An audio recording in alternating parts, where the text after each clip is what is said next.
Assalamualaikum warahmatullahi wabarakatuh. Kenalkan, nama saya Haifa Fitrianti dengan NIM 2401093006 dengan prodi Manajemen Informatika. Jadi, di video kali ini saya akan menjelaskan atau mengimplementasikan dari modul 8 hingga modul 16. Nah, untuk di bab 6 kali ini kita akan membahas tentang array. Ini from untuk array-nya. Nah, di sini ada tombol check array list, check list, check stack, check equal, check dictionary. Tombol check array yang dimana ketika tombol check array ditekan, program akan menampilkan contoh array satu dimensi. Array ini struktur data yang berisi elemen dengan tipe data yang sama dengan jumlah tetap. Yang kedua itu ada check array list, yang mana ketika ditekan, program menampilkan data menggunakan array list. Array list ini merupakan non-generic collection yang terdapat pada namespace system collection. Array list tidak tipe safe sehingga dapat menampung berbagai tipe data dan saat diakses membutuhkan proses boxing dan unboxing yang menyebabkan performanya berkurang. Array list ini sudah tidak disarankan digunakan. Yang ketiga itu cek tombol list, yang dimana ketika diklik, program menggunakan list yang merupakan generic collection.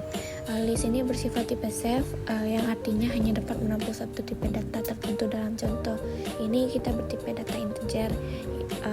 Array list ini lebih direkomendasikan. Yang keempat itu ada check stack, di mana ketika diklik, program akan menampilkan data menggunakan stack. Stack ini bekerja dengan konsep LIFO, yang mana artinya itu last in first out, yang artinya data terakhir yang masuk akan keluar terlebih dahulu. Yang kelima itu ada check query, yang dimana query ini menggunakan konsep FIFO, yaitu first in first out, yang artinya data yang pertama masuk akan keluar terlebih dahulu. Terakhir itu ada check dictionary, yang dimana ketika diklik maka akan menampilkan data dalam bentuk key dan value. Dictionary ini merupakan generic collection yang bersifat tipe safe dan memungkinkan pencarian data berdasarkan key. Nah, pada video ini saya akan menjelaskan konsep Object Oriented Programming. Kelas dapat dialogkan sebagai blueprint atau cetak biru, sedangkan objek ada bentuk nyata dari kelas tersebut atau hasil instalasi dari kelas. Di sini kita akan lihat from-nya. Di sini ada button time, yang dimana tadi ada tombol click time. Terus ini ada ketika dijalankan maka akan menampilkan waktu sekarang. Nah, kita akan menjalankan programnya. Nah, ketika diklik get date-nya, maka akan muncul waktu sekarang. Kita akan klik OK, maka akan muncul tahunnya, tahun 2026.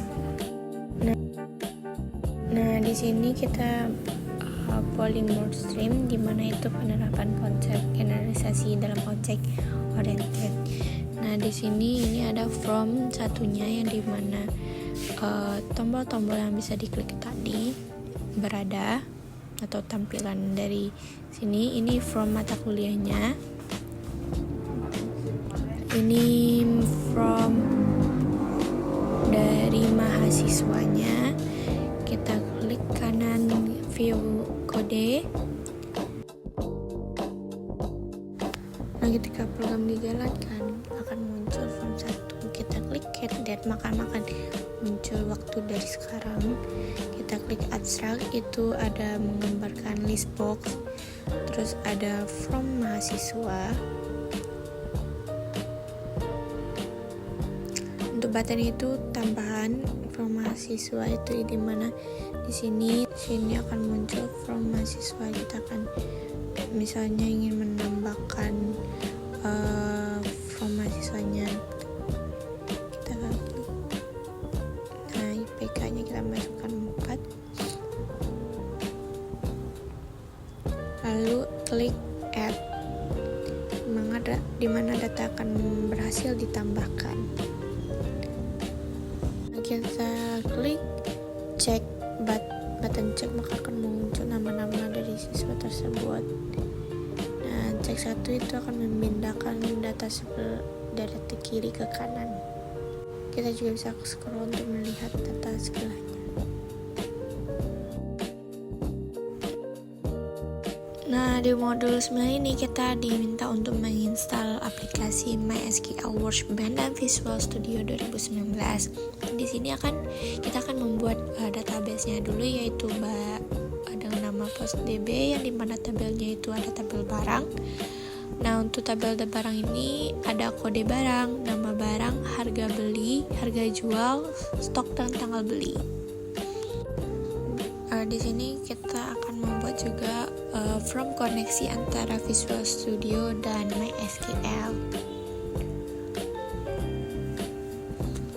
Di modul 10 kita akan menampilkan data pada grid view. Di sini kita akan membuat grid view dulu. Kita view kode, kita lihat kode, kita akan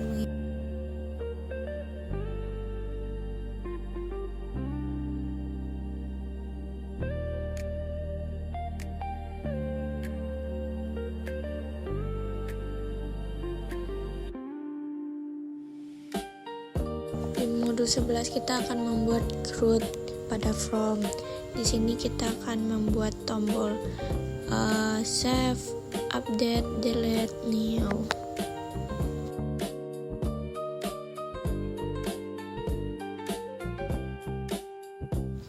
Nah, ketika program dijalankan, kita akan mencobakan tombol dari new atau mengisi data terbaru. Seperti kita akan mengisi data-data dari barang tersebut, kode barang, nama barang, harga beli, harga jual, stok, dan tanggal beli dari barang tersebut. Nah, jika sudah, kita klik tombol save. Data berhasil ditambahkan, maka akan muncul datanya di sini. Sedangkan di aplikasi Workbench juga akan muncul data terbaru, yaitu kita refresh dulu, maka datanya akan muncul di bawah. Selanjutnya kita akan mencobakan tombol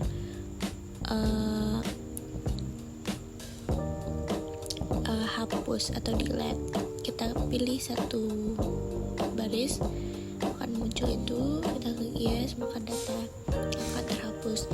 Di MySQL-nya juga akan terhapus. Kita refresh terlebih dahulu, maka datanya akan hilang. Selanjutnya kita akan mencobakan tombol update, yang mana kita mau mengupdate misalnya stoknya, pencet save, data berhasil diperbarui, maka di sini akan stoknya berubah jadi 10. Di MySQL juga akan berubah 10. Nah, di modul 12 ini kita akan menggunakan fitur search.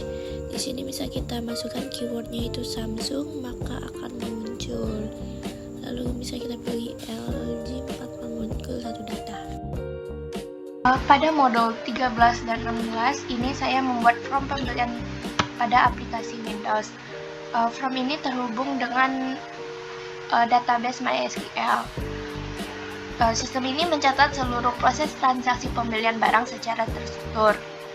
From barang yang digunakan untuk mengelola data barang pada aplikasi. Di sini terdapat grid view yang menampilkan seluruh data barang yang tersimpan di database. Ketika salah satu dipilih, maka data barang akan otomatis ditampilkan di from. Nah, sebagai contoh, untuk input pembelian, kita ambil contoh dari ini, dengan stok 4. Pada bagian ini, saya membuat from pembelian barang pada aplikasi Windows From yang terhubung dengan database. From ini digunakan untuk mencatat seluruh proses transaksi pembelian barang secara terstruktur. Pada nomor bukti, sistem otomatis menghasilkan nomor bukti pembelian dengan format tertentu, yang dimana format itu disesuaikan dengan tanggal. Di sini ada tahun 2026, bulan 1, tanggal 13, dimana input pembelian sekarang yang saya kerjakan. Nah, selanjutnya, From menyediakan fitur mengambil barang langsung dari database. Barang yang dipilih akan otomatis ditampilkan pada prompt pembelian termasuk nama produk dan harga beli. Selain data barang, pengguna juga dapat memilih data pemasok yang sudah tersimpan di database. Jika data pemasok belum tersedia, pengguna dapat menambahkan pemasok baru dan data tersebut akan langsung tersimpan otomatis ke dalam database serta otomatis ditampilkan di from pembelian barang.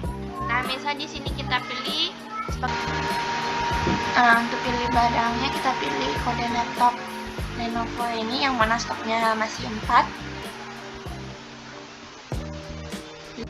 Pemasoknya kita pilih.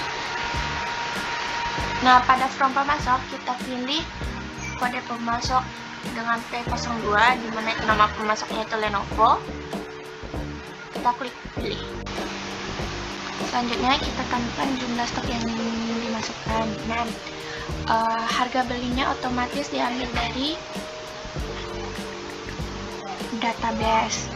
Kita klik tombol new, maka item berhasil ditambahkan ke dalam tabel transaksi di bagian bawah.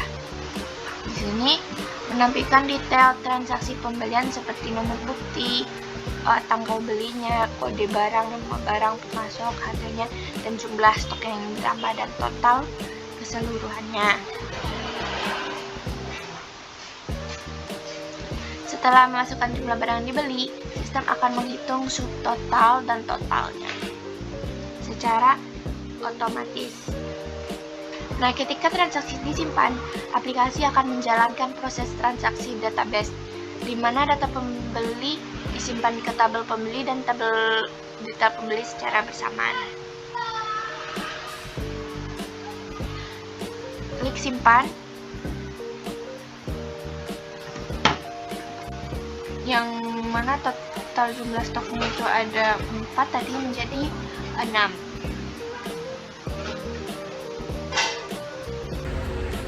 Sekian video penjelasan saya, semoga dapat dimengerti. Terima kasih.